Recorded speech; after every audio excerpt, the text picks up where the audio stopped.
Hi everyone, my name's Daniel, I hope you're well. I'm sorry I can't be here in person. If it's any consolation, I promise I'm not on a beach either, I'm just away.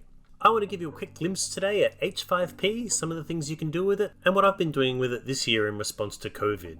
H5P is a web authoring tool where you can create a variety of different interactive activities that you can then drop straight into Canvas, any place you like, not just in an assessment, but as part of any learning resource so that your students can interact with it. There's content layouts like accordions, branching scenarios. As we move down this list, you can make course presentations, a variety of interactive questions like drag and drop, fill the blanks, flashcards, image hotspots. You can create interactive videos, I'll talk to you about that later, memory games, multiple choice questions, quick fire multiple choice, and a few others besides. To give you some examples of how we've put this into practice, if I jump into one of my Canvas shells, inside that shell, I've broken their lectures into little videos, so there's a video for each topic here.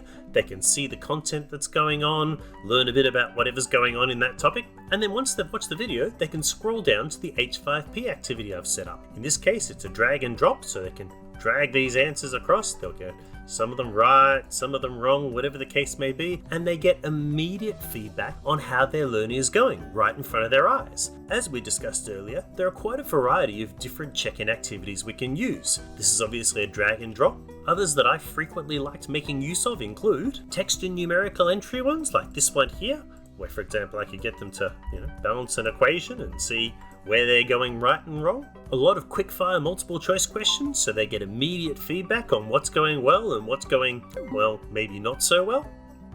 There was also the opportunity to embed some of these learning tools in with other information as part of your H5P activity, and that way they can do their quiz alongside some supplementary information that they might have available to them, and again, see how they're going along the way. For all of these different activities, there's the opportunity to provide feedback, they get a score, they collect stars, and some students have told me how much collecting those stars has driven them, and they can even get feedback and see exactly what they should have been doing each step of the way.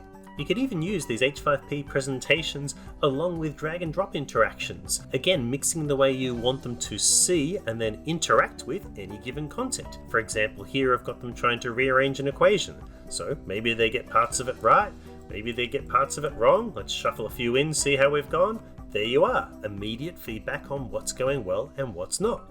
On top of using these H5P interactives as part of their learning experience online, we've also been using them as experimental methods in skills-based activities. In science, we run a lot of lab classes, and so we've been able to build visual methods where they're not just reading a manual which tells them how to do something, but they can see what's going on. They can jump to different parts of the experiment and get visuals to help support them along the way. They can even, in this case, navigate to different parts of an experiment. Maybe they want to do evolution of gases, few safety notes there, and then away they go. They can jump to whatever the next experiment might be.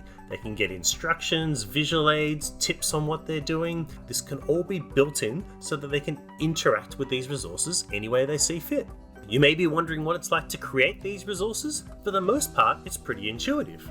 If, for example, we wanted to do some rapid-fire single-choice questions, we choose the single-choice set, it'll open up a web page, we can give it a great title, start adding in our questions, add any answers you want where the first one is correct, round-ish, sure, flat.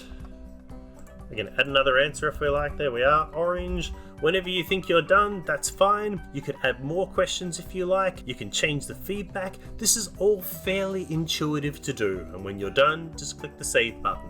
After you then share it, it's set up and ready for your students. Maybe you're interested in some of the course presentations, things with a bit more detail.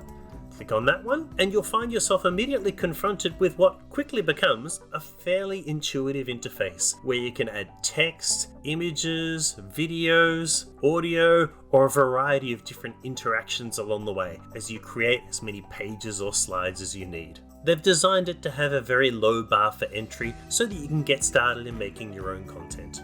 Now, as you've seen, these aren't highly sophisticated interactions. There are a lot of things that we might like our students to be able to do that H5P can't quite do yet, but there are also a lot of simple possibilities that you can put into place anywhere that you like in your learning resources so that students can check in on how they're going. And that's a really powerful thing to be able to do. Feedback from students has been very positive. They've loved getting involved with these interactions as they learn, and that then better prepares them for the real learning activities that you might like them to do later on. A lot of people ask me about the interactive video and what you can do in that space. What I've done is I've put together a very trivial interactive video activity that we'll post up here for you as well, so that you can see what can be done in this space.